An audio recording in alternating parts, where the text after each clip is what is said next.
হারি বল wrestling folks, this হারি Narayani here এবং আপনারা দেখছেন হারিভার্স রেসলিং। তবে আজকের ভিডিওতে আমরা কথা বলবো মানডে নাইট র এর এই সপ্তাহের বিশেষ ঘটনাগুলো নিয়ে। সাথে থাকছে রেসলিং দুনিয়ার সবচেয়ে গরম খবর এবং গুজবগুলো। তো আজকের ব্রেকিং নিউজ, মিক ফোলি কেন ডাব্লিউডাব্লিউই ছাড়লেন, জন সিনার হারের সময় কেন হাসছিলেন, ডোনাল্ড ট্রাম্প কেন ডাব্লিউডাব্লিউইর আমন্ত্রণ প্রত্যাখ্যান করলেন এবং গুন্থারের রেসলমেনিয়ার প্ল্যান লিক হয়ে গেছে।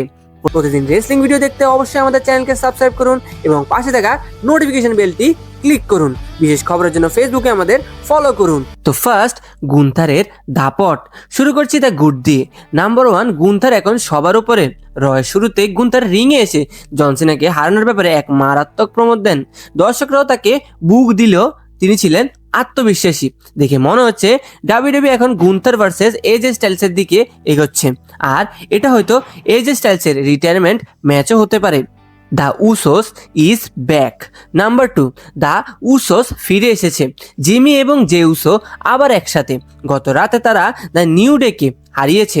তারা কতদিন একসাথে থাকবে তা নিশ্চিত নয়, তবে ট্যাগ টিম ডিভিশনে তারা নতুন করে উত্তেজনা ফিরিয়ে এনেছে। ম্যাক্সিন ডুপ্রির উন্নতি। নাম্বার 3, ম্যাক্সিন ডুপ্রির উন্নতি। 2025 সালের অন্যতম ইমপ্রুভড রেসলার তিনি। চ্যাম্পিয়ন হওয়ার পর তার চরিত্রের পরিবর্তন দারুণ কাজে দিয়েছে। আইভি নাইলের বিরুদ্ধে তার ম্যাচটি ছিল দেখার মতো। মুখোশধারী ব্যক্তিটি কে? নাম্বার 4, মাস্কম্যান বা মুখোশধারী ব্যক্তি, যেমনটা সবাই ভেবেছিল। তিনি হলেন অস্টিন থিওরি। কাল রাতে তিনি মুখোশ খুলে নিজের পরিচয় দেন।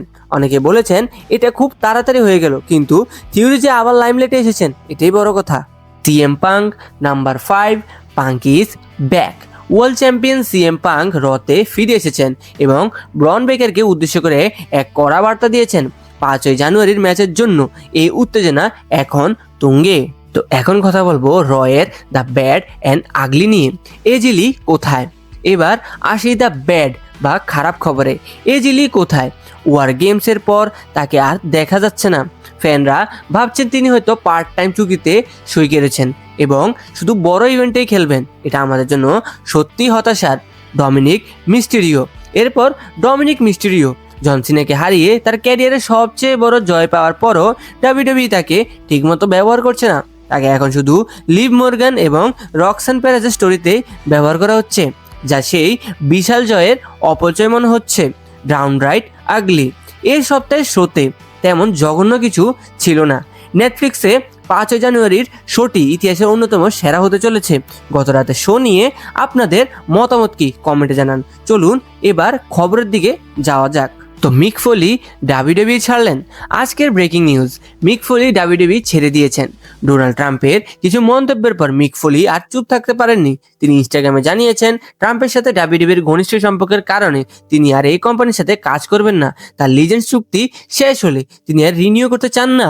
পপাই দ্য সেলারের ভাষায় তিনি বলেছেন, আমি যতটুকু সহ্য করার করেছি, আর পারছি না। কোডি রোডস ও ড্রু ম্যাকেন্টায়ারের পরের খবর, বাড়িতে হামলা। কোডি রোডস এবং ড্রু ম্যাকেন্টায়ারের ফিউড এখন ব্যক্তিগত পর্যায়ে।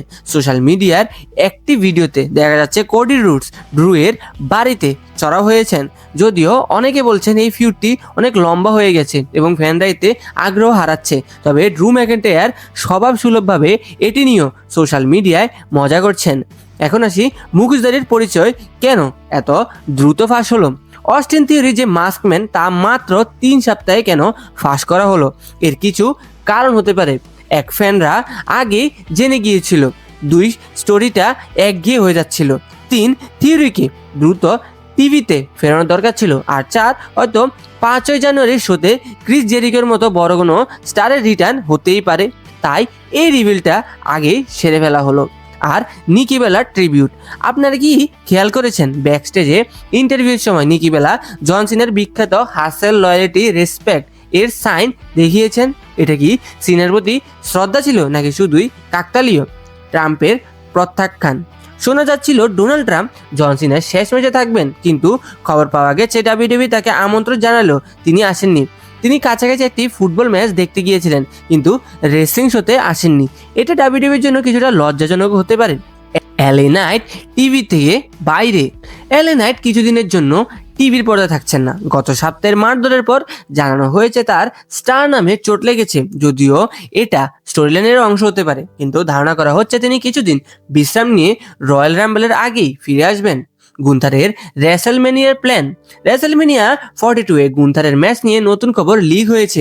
শোনা যাচ্ছে তিনি ব্রক লেসনারের মুখোমুখি হবেন। প্রথমে ব্রন বেকার ভার্সেস ব্রক হওয়ার কথা ছিল, কিন্তু প্ল্যান চেঞ্জ হয়েছে। এটা ব্রক লেসনারের রিটায়ারমেন্ট ম্যাচও হতে পারে। দেখা যাক শেষ পর্যন্ত কি হয়। জন সিনা কেন হাসছিলেন? জন সিনা তার শেষ ম্যাচে ট্যাপ আউট করার সময় হাসছিলেন, কিন্তু কেন? ম্যাট হার্ডি বলছেন 20 বছর ধরে কোম্পানির ভার বহন করার পর তিনি এখন মুক্ত, তাই এই হাসি। সিনা নিজেও ইনস্টাগ্রামে ওবি-ওয়ান কেনোবির ছবি দিয়ে বুঝিয়েছেন এটা শেষ নয়, বরং এটা এক নতুন যুগের শুরু। তিনি হাসি মুখে ভবিষ্যৎ প্রজন্মের হাতে দায়িত্ব তুলে দিয়েছেন। রেন্ডি অর্টনের বার্তা। সবশেষে রেন্ডি অর্টনের আবেগঘন বার্তা।